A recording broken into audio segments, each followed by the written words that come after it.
Alice Jenkins is an only child, a 22-year-old lady who is the main character in my book.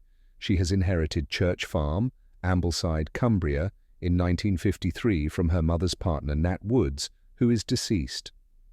Her mother Esther Jenkins had recently passed away, and in my opening chapter she is being buried. Esther had a terrible life being abused by her cruel husband. Eventually Esther plucked up the courage to leave him and Mallard Farm and took Alice to live at Church Farm with Nat Woods, who she had confided in the Ambleside cattle market. Alice remembers her cruel father and having to hide from him in a small cupboard under the stairs, grasping a rag doll, closing her ears to her mother's screams. "I had to tell someone about your cruel father and the beatings," she told Alice on introducing her to Nat Woods, a kind friend who's offered us somewhere else to stay instead of Mallard Farm. Alice was a little confused, but hoped it would be better than staying with her father. Remembering one incident after spilling some milk when she had milked a cow, her father slapped her across the face. And the other chores she had to attend to before going to school, and others on returning home.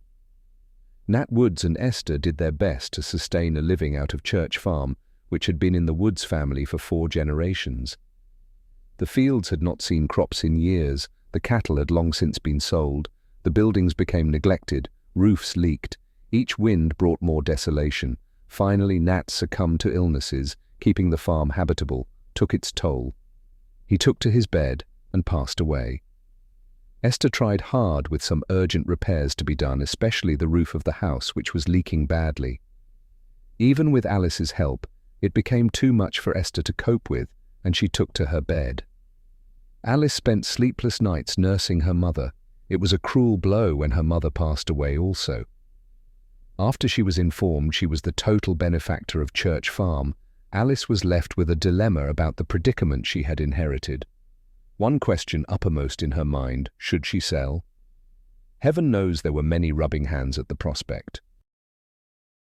Nat Woods did have a son, Elliot Woods, a 22-year-old petty criminal who was always thinking where his next pound was coming from. He never helped his father with the farm, much like hard work, which left him less time for his drinking in the King's Head. His father had tossed him out of the farm, having been brought home drunk not for the first time, after having been caught breaking into a neighbour's house. Even being convicted of other break-ins and spending time in Carlisle prison didn't curb his criminal activities. Time away from Elliot gave Alice some respite from his cruel taunting and threats. She and her mother were Elliot's sworn enemies since the day they moved into Church Farm. He blamed his father for all the problems the farm was bringing, and his mother leaving in the dead of night with a younger man. Little did Elliot realize his mother didn't want a troubled young brat hanging around her feet.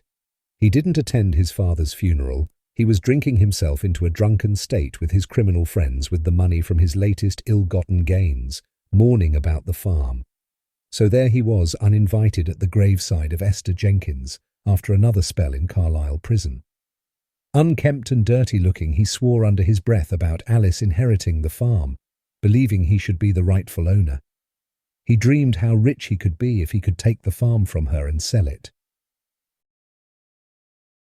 Joe Turner, a 20-year-old son of the funeral director, had gained a bad reputation as a predator to vulnerable women while arranging funerals of their loved ones. Alice had been his latest target while arranging her mother's last resting place. "Don't worry about the cost, Alice. I'm here to help. We'll come to some arrangement," he smirked, grabbing Alice's arm. She quickly walked to the door, practically tossing him out of the house. Driving to the church, he couldn't take his eyes off the rear-view mirror and Alice's sullen looks, scheming his next move. James Statter's books are available to buy on any Amazon site worldwide. Links are in the description below.